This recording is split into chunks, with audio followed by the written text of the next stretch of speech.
Bom dia, boa tarde, boa noite. É com imenso prazer que eu, nossa querida Su, estamos aqui com esse convidado mais que especial. Uma pessoa que é marcante para minha formação como paliativista e para de vários outros paliativistas. E é isso, uma pessoa que a gente queria já há muito tempo, tá com a gente aqui no VimoCast. Teve toda uma questão de agenda, mas deu certo. Não abrimos mão, a gente conseguiu. E a agenda tá apertada, né? Tava em outro estado ontem, aí hoje veio, passou aqui, tá passando, já vai pro Nordeste. Representa muito quem é ele, não é? Demais. Essa pessoa muito presente no cenário do cuidado paliativo no Brasil e também no mundo, né? Com certeza, com certeza. E com quem a gente tá hoje, Su? Com quem? Com o nosso querido Douglas Crispim. Ele é médico geriatra e paliativista. Você me corrija, tá, Douglas? Se eu te falar coisa errada aqui. Tem doutorado pela faculdade da USP. Faz uma atuação na área de gestão em saúde, modelos de atenção e comunicação em saúde. É diretor do corpo clínico do Instituto Perdizes, do HC. Foi presidente da Academia Nacional de Cuidados Paliativos e é diretor técnico do grupo Asas Health, com foco em implementação e modernização de redes sustentáveis de cuidado paliativo. É fundador do IBCS, nosso querido CDS, um programa sensacional, a gente vai conversar um pouquinho também sobre isso. E também tem uma participação no conselho diretor lá no WHPCA, que faz um trabalho sobre cuidados paliativos ao longo do mundo aí, a gente vai conversar também um pouquinho. Seja muito bem-vindo, Douglas. Muito obrigado pelo convite e parabéns pelo trabalho de vocês. Feliz de estar aqui. Ai, que alegria. E aí, Douglas, eu sei que tem toda essa questão do currículo e a gente até estava falando um pouquinho, né? E aqui pra gente é fundamental falar um pouquinho da biografia, que é como a gente começa como paliativistas. E aí, quem é Douglas Crispim? Eu gosto de me descrever como uma pessoa que teve uma origem simples, né? E eu acho que a simplicidade fala muito para de onde eu vim, né? Eu sou mineiro, nasci em Araxá, fui criado em Patrocínio e hoje estou aqui em São Paulo, né? Estudei na Bahia, a faculdade, fiz na UESC, depois fiz residência de clínica médica em Salvador, fiz residência de geriatria aqui na Santa Casa de São Paulo e fui parar nos cuidados paliativos. Eu gosto de me descrever como uma pessoa que é muito curiosa, que, na verdade, procura talvez até alguns problemas e tenta não anestesiar desses problemas e me entusiasma muito achar soluções para novos e velhos problemas. Que legal. E como que foi a tua trajetória profissional, hein? Na formação de geriatra e que viu o cuidado paliativo? Até porque eu lembro que a gente se conheceu na residência de cuidado paliativo e eu já percebi que você tinha uma visão, né, para aquilo, que aquilo tinha uma perspectiva de expansão. Eu comecei a ter contato com paliativo, acho que com muitos aqui, fazendo distanásia, né? Então, acho que muita gente que deve estar ouvindo praticou bastante distanásia, né? E eu acho que isso é importante, a gente olhar para a gente. E eu vim de uma trajetória de 5 anos trabalhando em terapia intensiva e pronto atendimento, então eu era uma pessoa realmente bem invasiva. E o que eu comecei a reparar durante a minha residência de geriatria era que os pacientes que a gente atendia que estavam em estado crítico, né? E muitos desses pacientes com doenças graves, acamados, a gente, após uma sequência de tratamentos invasivos, eles não sobreviviam. E aí eu comecei a reparar como que foi aquela última trajetória. Aí me interessei, fiz um opcional de paliativos em Portugal, aí dali estendi esse opcional, fiquei uns 2 meses lá em Portugal, conhecendo uma rede de atendimentos, né? É bem interessante. E aí lá eu tive contato com esses modelos em rede, em que o plano terapêutico ele não era ilhado dentro de um único setor, ou seja, no hospital. Não, era sempre na época era prontuário de papel que girava das prateleiras do paciente do domiciliar para o hospitalar, para o ambulatorial, para o monitoramento, e eu me interessei muito por isso. Então, quando eu me formei geriatra, né, eu pratiquei a geriatria por um tempo, mas logo decidi, né, seguir a área de cuidados paliativos, e o primeiro desafio foi: nós não tínhamos um cuidado paliativo talvez que fosse parecido com aquilo que eu achei legal. Eu vou dizer assim, quando eu achei legal na experiência lá, é que a gente tinha realmente linhas de cuidado, ou seja, a gente tinha acesso, a gente tinha procedimentos e a gente tinha diferentes modalidades. E o que a gente tinha no Brasil era, na minha opinião, cuidado paliativo com baixo acesso, um acesso muito seletivo, procedimentos muito mal definidos, então cada um faz de um jeito, e a gente não tinha paliativo multimodalidades, era sempre ilhado em pequenas modalidades. Então a minha trajetória foi, desde que eu entrei no cuidado paliativo, e assim, fiquei muito tempo na linha de frente da assistência, que é a minha paixão mesmo, né? Mas para fazer assistência eu queria ter um lugar que eu pudesse trabalhar com essas 3 coisas. E se você não tem o lugar, você tem 2 opções. Ou você fica esperando alguém fazer, ou então você tenta mudar a realidade, né? Então, nos lugares que eu trabalhava, eu sempre tentei trazer novas ideias e mudar.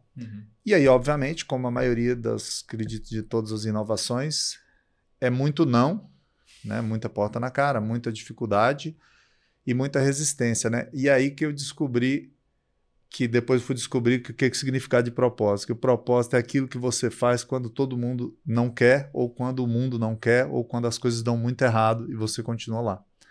Então eu achei interessante isso, porque eu fui desafiado a tentar criar modelos que as pessoas pudessem trabalhar, e aí às vezes nem eu, né, mas os meus colegas pudessem fazer paliativo de verdade.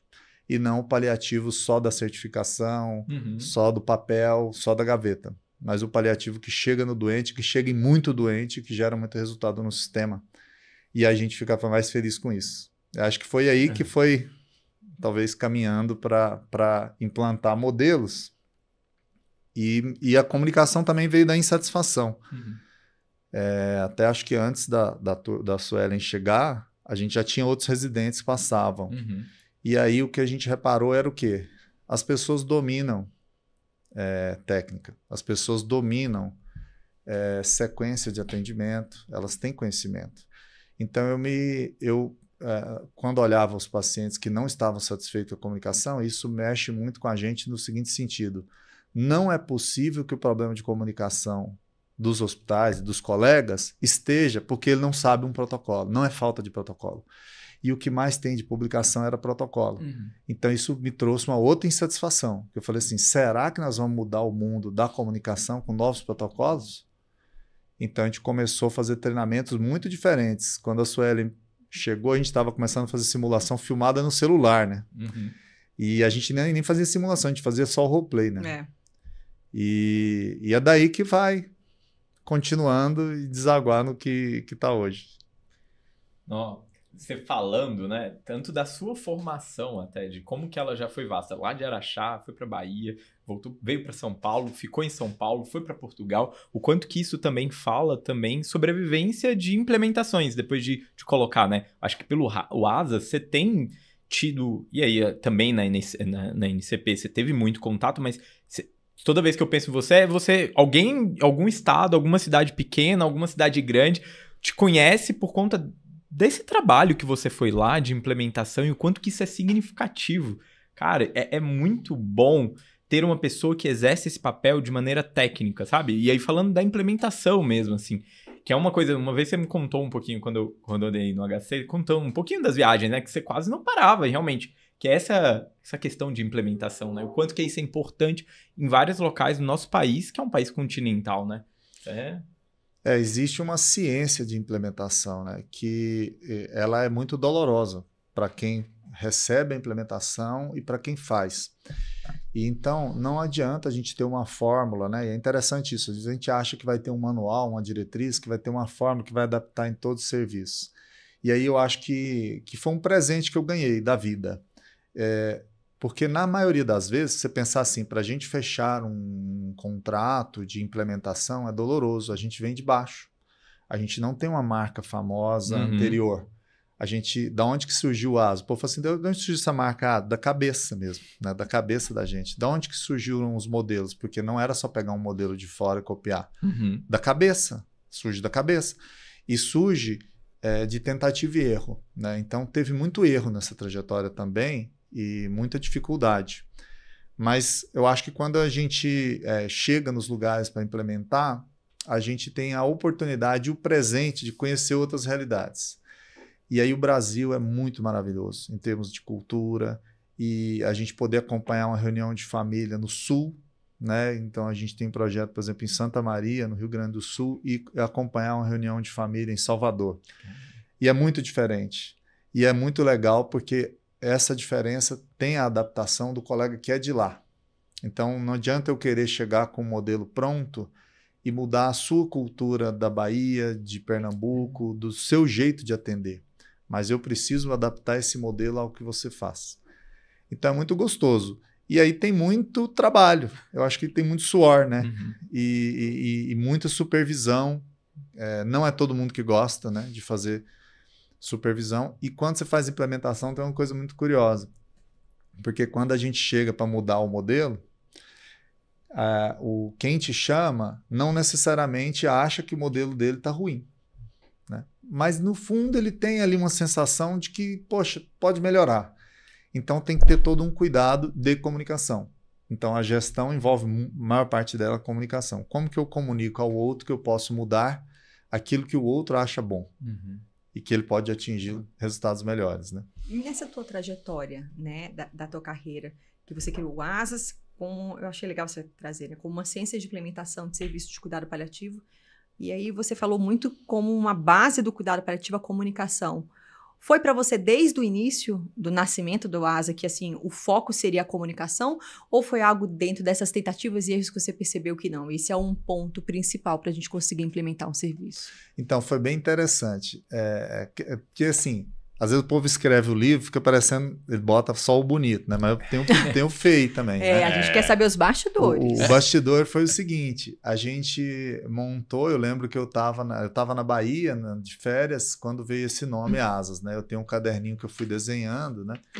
E eu gostava muito de sigla, desenhando o símbolo. Uhum. Né? E aí eu falei, Associação Sênior, que eu gostei do sênior. Não ia sair o sênior. Aí fica um negócio, né? Pô. De apoio à saúde. Eu falei, então, então virou Asas, né? E a ideia nossa, ele surgiu porque eu tinha participado de uma implementação de um serviço que foi o Melhor em Casa, aqui no município daqui do interior, né? Próximo a São Paulo, que tinha bastante recurso, que a gente conseguiu fazer um trabalho muito legal.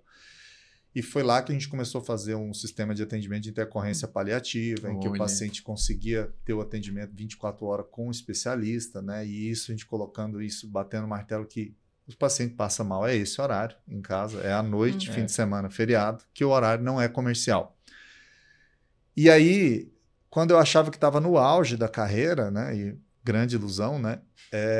Troca o político e eu sou mandado embora, né? E o projeto vai se derretendo ali, né? Eu vou vendo isso depois. Então eu falei, poxa, mas é tão legal, eu fiquei um pouco magoado, fiquei trabalhando só no HC, foi uma época de dificuldade também, né, financeira, eu lembro que eu fazia minha comida, e vou fazer pão, eu aprendi a fazer o pão. E aí eu falei, isso foi que ano, tem mais problema, ou menos? Isso aí foi no ano 2014, 13 para 14, né? E aí... metrô, pão, e vamos aqui. Gente, a gente precisa de muito pouco, né, para viver. E aí eu lembro que eu falei assim, mas eu quero fazer essa tentativa para a rede privada, né? Eu acho que esse modelo vai funcionar na rede privada. E aí desenhamos o modelo e botamos embaixo do braço e começamos, né? E aí a gente teve a oportunidade de apresentar a primeira proposta no final de 2015, né? Aí foi a primeira vez que eu consegui apresentar uma proposta. Que a primeira impressão é a pessoa falar assim, meu Deus, né, esses caras estão crazy, né, total, né? Como assim, né? Uhum. E aí, mas vamos pensar. Esse vamos pensar foi demorando.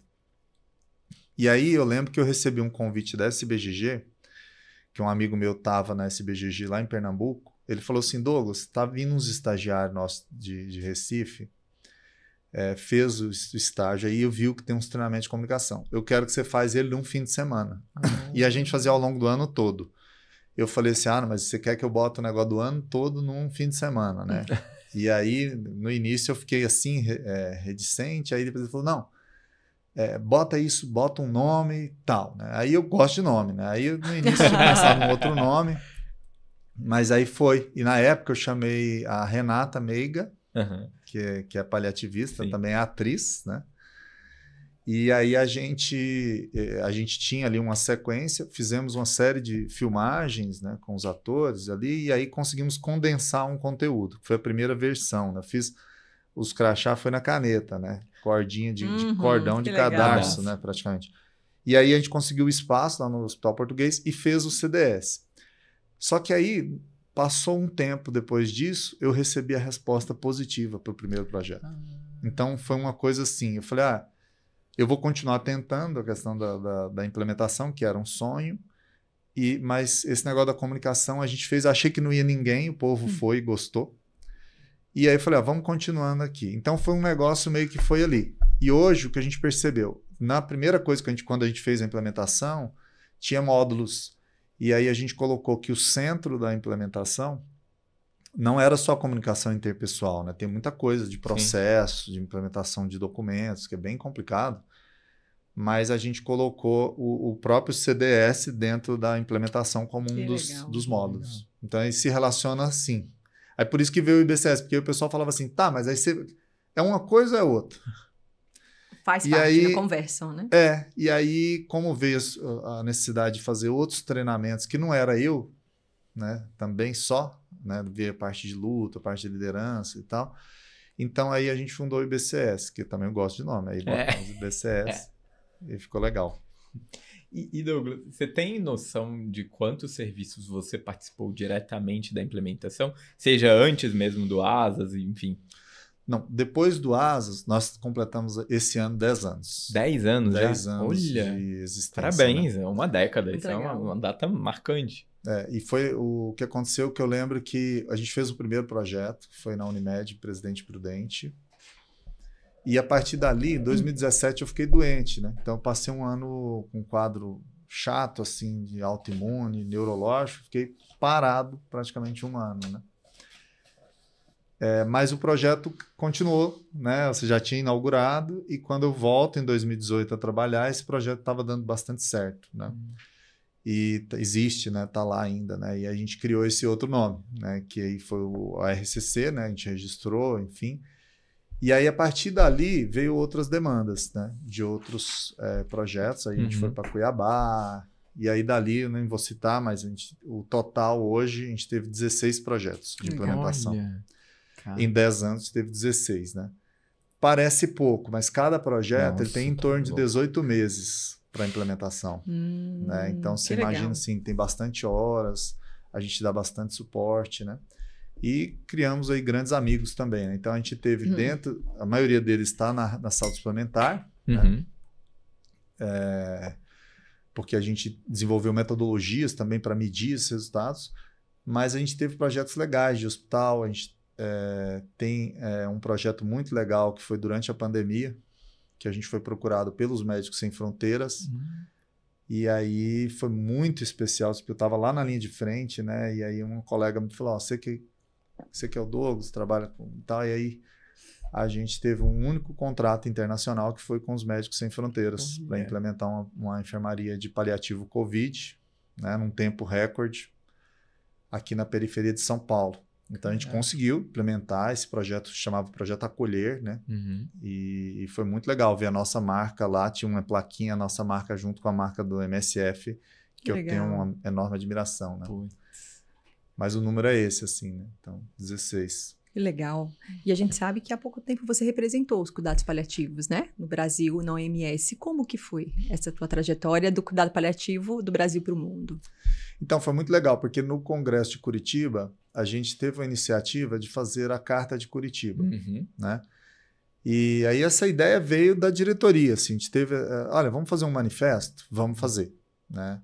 E foi muito legal, porque teve um engajamento muito grande, e a WHPCA engajou na Carta de Curitiba, né? E a gente teve um representante da WHPCA lá em Curitiba. E aí, que é o Conor, que inclusive é muito próximo à Maria Helena.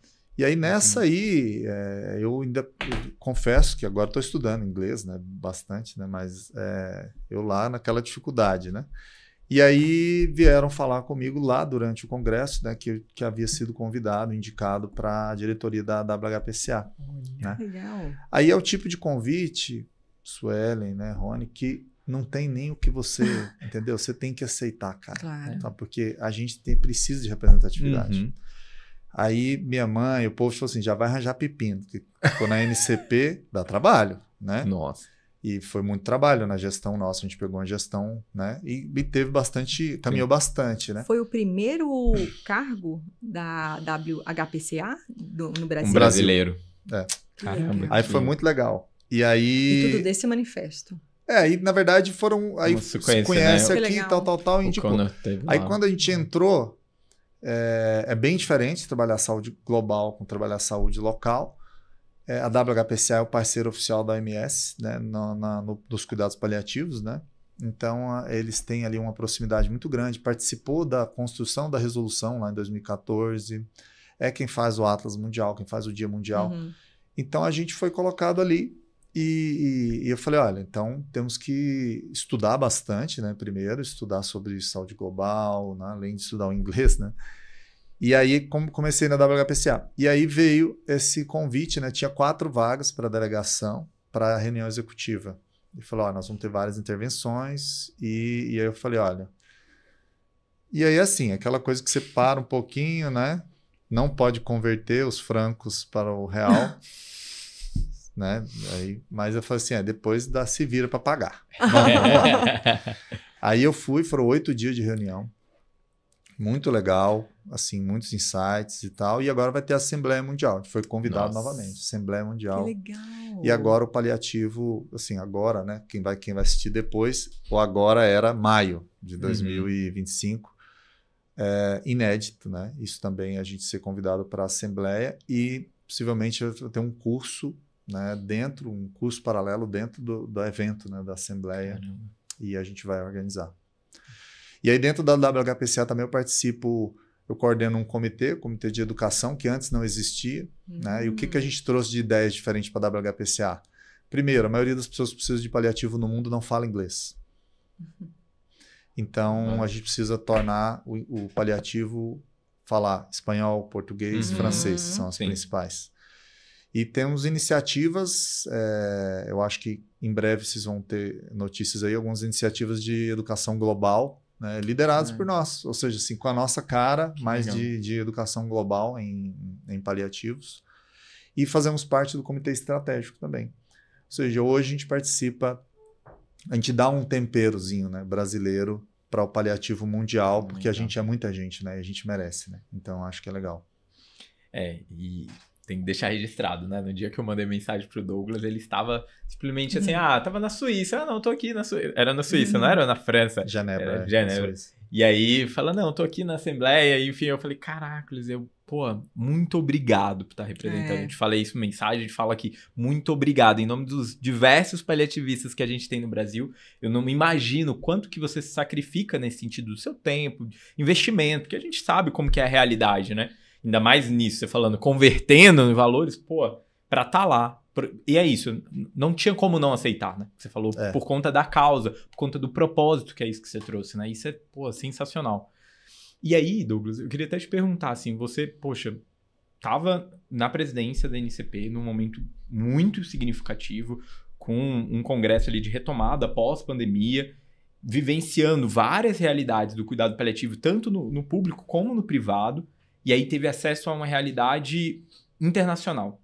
E aí, como que você vê a realidade nossa do cuidado paliativo no Brasil hoje, da vivência que você teve 16 de implementação, mas teve acesso a todos os estados, diferentes pessoas, e teve acesso agora lá realmente na reunião. Como que você vê isso hoje pra gente?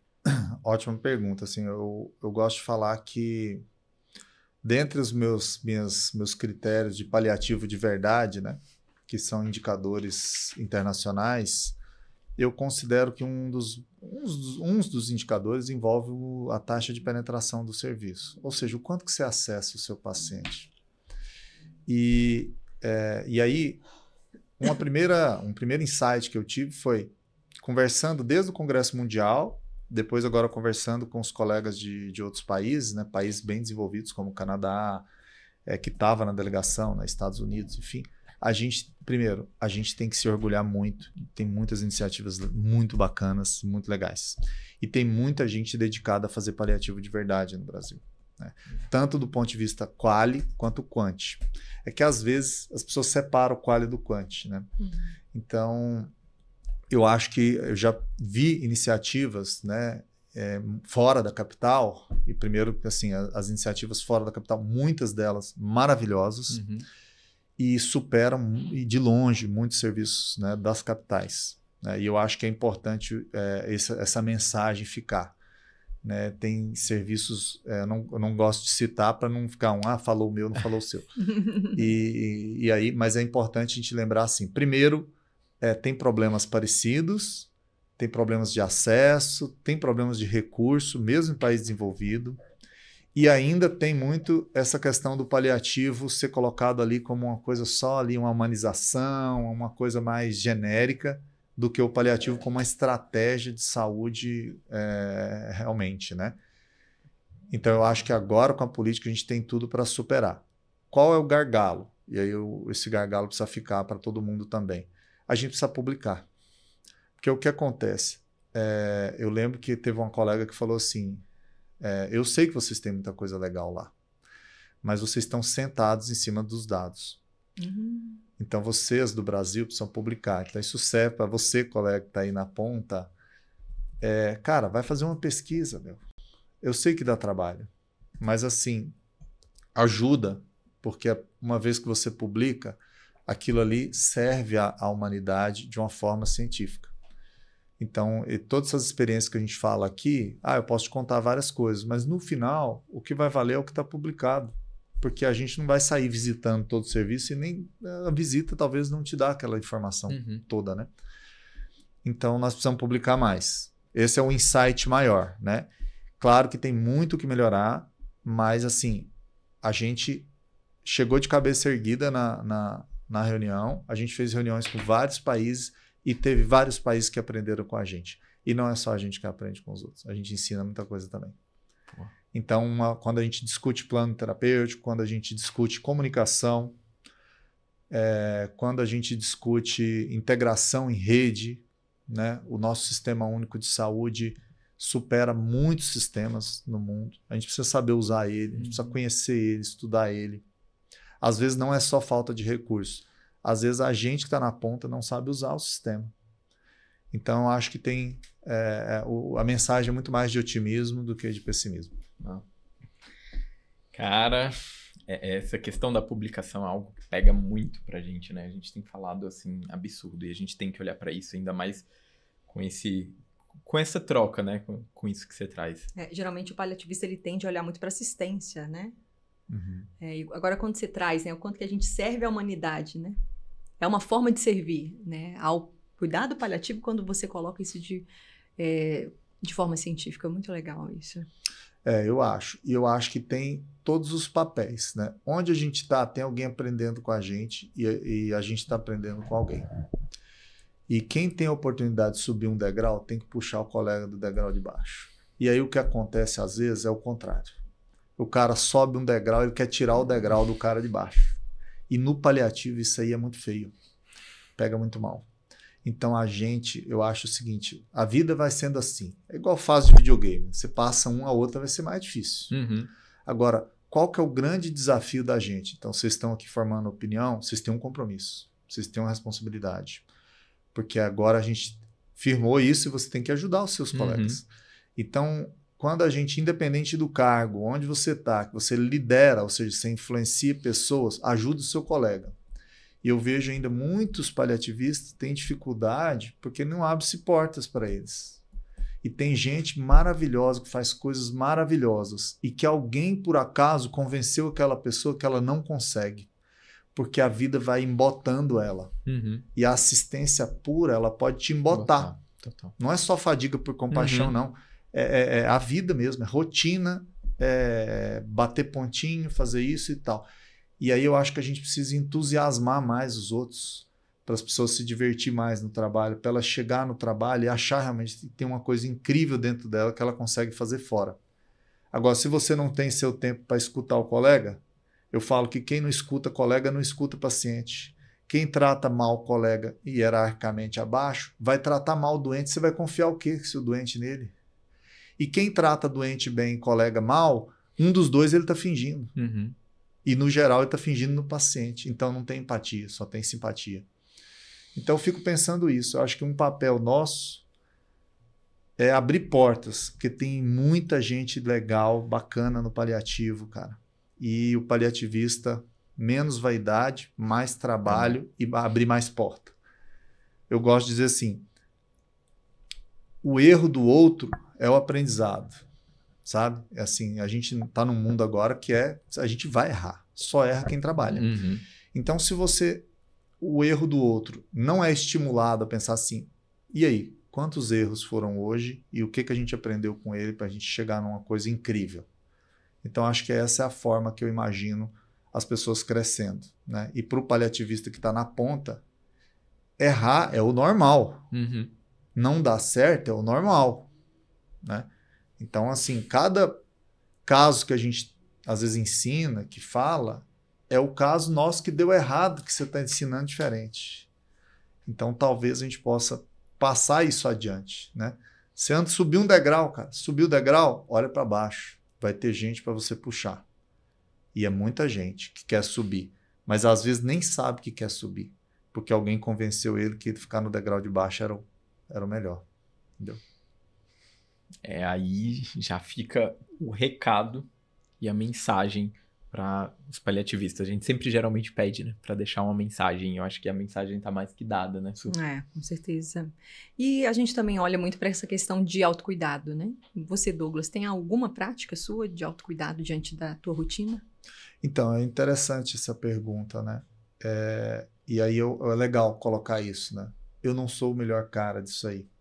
E aí fica a dica também para os outros colegas, né? Eu já sacrifiquei muita coisa pessoal que dava para ter conciliado. Dava, mas eu não conciliei.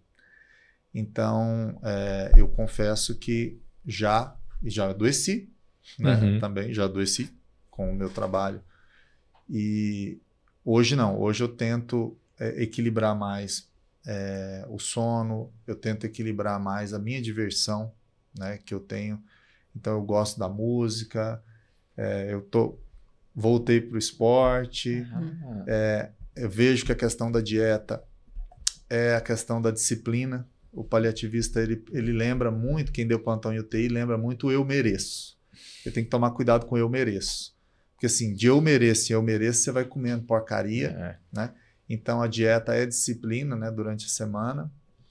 E tentar, acho que assim, descobre o que você gosta de fazer e bota na agenda, sabe? Com uma prioridade, né? Não assim, se sobrar tempo, não. né? Schedule your joy.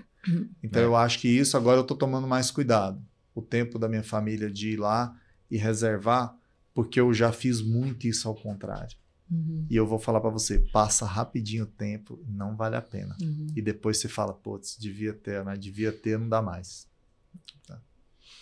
E Douglas, ainda até nesse sentido, a gente já está caminhando para o final, infelizmente o tempo está curto, mas queria que você, nessa vivência, nessa sua jornada de mais de 10 anos, trabalhando com cuidado paliativo, sendo um formador, tanto de centros, como de opinião, como de estudo, como de incentivador, né? A gente tem em você essa figura de representação que é muito fundamental. Como que você vê a inovação e o futuro do cuidado paliativo aí nos próximos, não vou dizer a próxima década, que é muito tempo, mas nos próximos 5 anos aqui no país? O que você vê? Olha, eu gosto de falar assim, que eu estou preocupado e otimista. Preocupado porque a gente tem uma lacuna enorme, a gente tem uma heterogeneidade muito grande, né? Qual que é o modelo que realmente vai gerar esses 3 pontos que eu falei lá no início para a gente ter realmente linhas de cuidado, né? Então, no modelo de implementação, será que só a educação segura a onda? Não segura, cara. Entendeu? Se eu educar muita gente e não tiver o posto de trabalho, não tiver o salário adequado, não tiver o fluxo adequado, pior coisa é chegar no trabalho, o que eu faço? Então, aí você é paliativista, né? Você vai... Então, mas como é que é? Não, então eu acredito que tem uma caminhada grande a ser feita. Otimismo. Eu acho que a gente está bem representado no Ministério, me dá segurança, me dá um pouco de paz, isso. São pessoas que também estão sofrendo todo esse processo da implementação no SUS. Mas eu acho que a gente vai caminhar nos próximos anos para separar o pseudo-paliativo do paliativo real. A gente vai caminhar para isso. O que é o pseudo-paliativo? Né?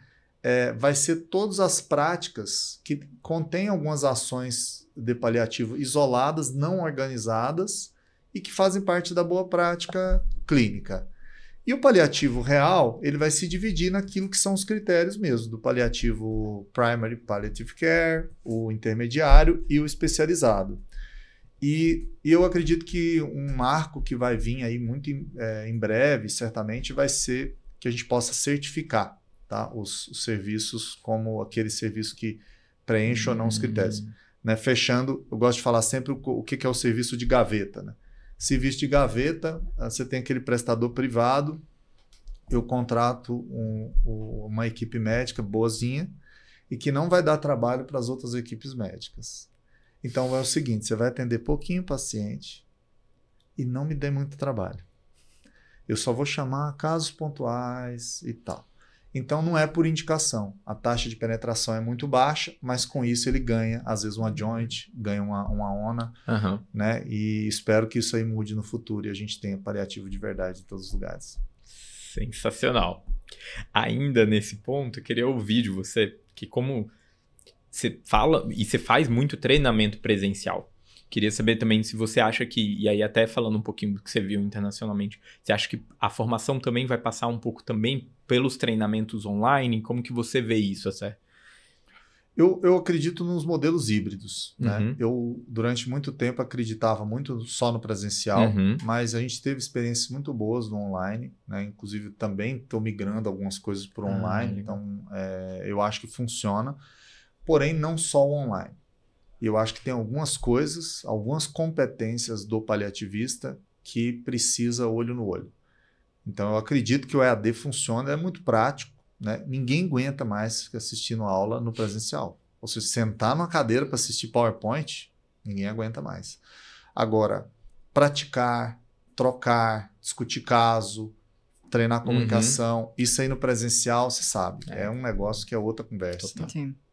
Eu acho que na gestão também vai entrar para isso. Vai ter uma parte teórica, que é a base teórica, mas também é difícil você falar que fez um treinamento completo online, principalmente assíncrono, de gestão, e o serviço está funcionando. Não sei. E aí, Douglas, uma tristeza, mas já no finalzinho, queria te pedir uma dica de livro, de filme, algo que foi marcante para você nessa sua trajetória. Eu tô lendo um livro agora, estou terminando já, que eu acho que os paliativistas precisam ler esse livro, que é o Encontre o Seu Porquê. Né? Descubra o Seu Porquê, Encontre o Seu Porquê, né? Do Simon Sinek. Né? Ele não é aquele comece pelo porquê, é o Descubra o Seu Porquê. E é bem interessante porque eu acho que às vezes a gente acha que sabe o nosso porquê. E muito mais do que o que a gente faz, como a gente faz, é a gente saber o porquê que a gente está fazendo. E eu acho que isso é crucial. Então, eu recomendo muito ler esse livro, né? E tem um outro livro que eu tenho utilizado também já nos treinamentos, que se chama Agilidade Emocional. Esse é um livro também bem interessante. Recomendo para as pessoas lerem ele, que envolve algumas metodologias para a gente lidar com situações mais de conflito. Sensacional, Douglas. E como que a audiência pode continuar te seguindo, te procurando, aonde te encontrar? Um perdido que ainda não... Tem muita gente não do cuidado paliativo que assiste e ouve, manda mensagem também, que esse é um outro ponto, né? Tem muito essa questão de formação para... uma formação de cuidados paliativos para o não paliativista, que também é um ponto, né, de outras especialidades, que não vão, talvez, num congresso de cuidados paliativos, mas que é muita ferramenta, por exemplo, de comunicação, de outras questões, e que ainda não te conhece. Onde que pode te encontrar? Eu acho que o mais fácil é no LinkedIn, meu nome é Douglas Crispim mesmo, né? E no Instagram é CrispinCP. Acho que é isso. Sensacional. Douglas, muito obrigada pela sua disponibilidade, com a tua agenda cheia. Foi muito bom compartilhar com você, viu? Obrigada, querido. Cara, tenho muito para te agradecer. Participou diretamente da minha formação em momentos. Sensacional. Obrigado pela oportunidade de estar aqui conversando, por novamente você representar a gente, tanto na NCP, lá fora, sim, e colocando vários serviços. Isso, cara, você estava falando de legado, né? A gente estava compartilhando um pouquinho aqui nos bastidores sobre legado. Isso é o seu legado também. E isso é muito importante. Então, novamente, em nome de todos os paliativistas, muito obrigado. Obrigado por estar aqui com a gente. Obrigado, sucesso para vocês e sucesso para vocês. Tchau, tchau. Galera, se vocês ainda não estão inscritos no nosso canal, se inscreva, deixa uma curtida, deixa um comentário pro Douglas, tenho certeza que ele vai amar poder ler e depois responder. E até o próximo. Valeu! Tchau, gente.